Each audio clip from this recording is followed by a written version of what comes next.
what's up, witches? It's Luna the Zen Witch with a reading of the upcoming Taurus new moon chart.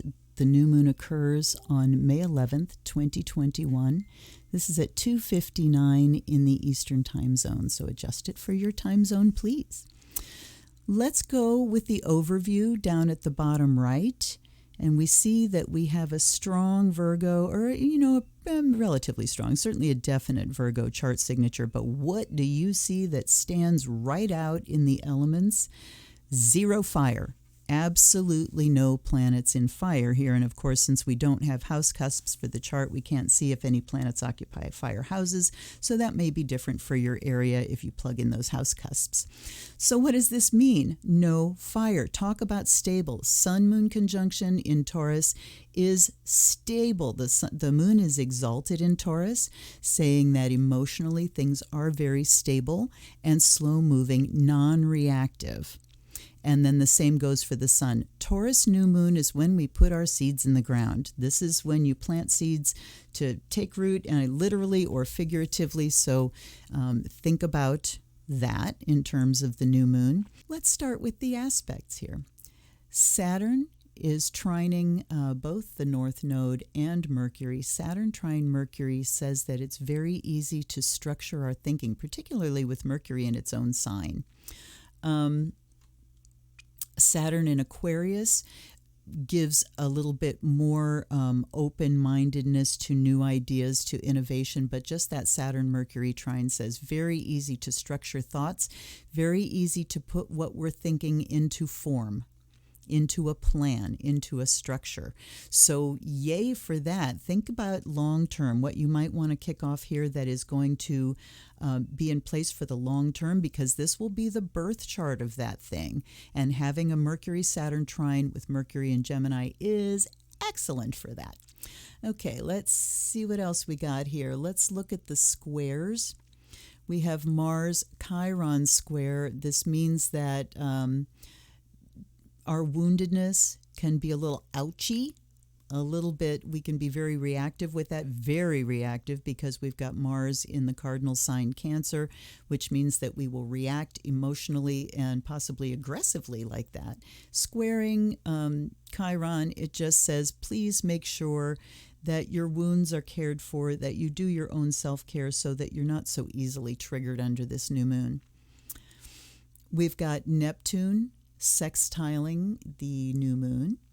So this brings in the spiritual aspect. It says opportunities open up for planting these new seeds when we bring the spiritual in. Perfect for doing ritual work. We also have Chiron that is sextiling the Mercury North Node conjunction. And that Mercury North Node conjunction on its own just says that we communicate about the way forward, that we talk about it, we muse about it, we journal about it. Anything that shows thinking through things logically and looking at what is the new path that I can take rather than the old familiar way. So with Chiron sextiling there, it just makes it opportunities open up when we communicate about the nature of our woundedness.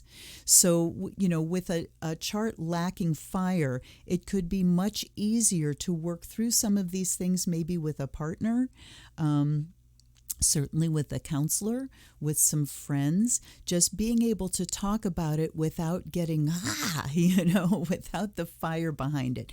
Very calm energies going on here. So let's look at the Saturn-Uranus square. That also is wide. We've got Uranus at 11 and Saturn at 13. It is a separating aspect. It's been in place for a little while. I don't know that I'm going to worry too much about that because it is separating and on its way out. So Mars in conjunct Saturn says that adjustments need to be made between the stop and the go. Mars is the go, go, go. Saturn is the no, no, no. And we need to adjust between these two.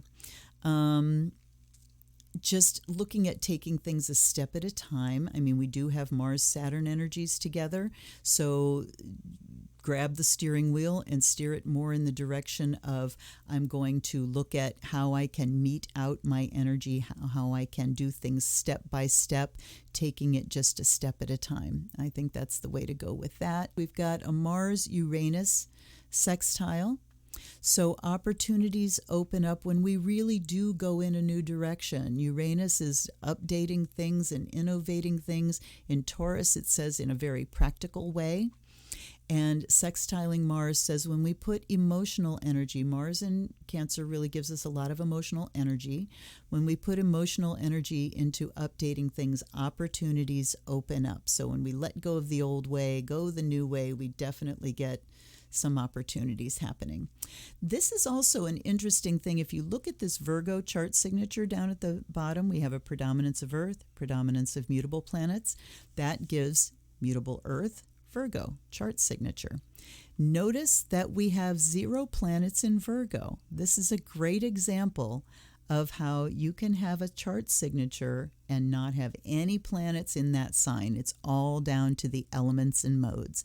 If you want to learn more about the nuts and bolts of this stuff, go over to my Patreon and hit the priestess level, $9 a month, where you will immediately get the entire 4-part series on the flat wheel, which will give you an absolutely rock-solid astrological foundation to put some learning on top of.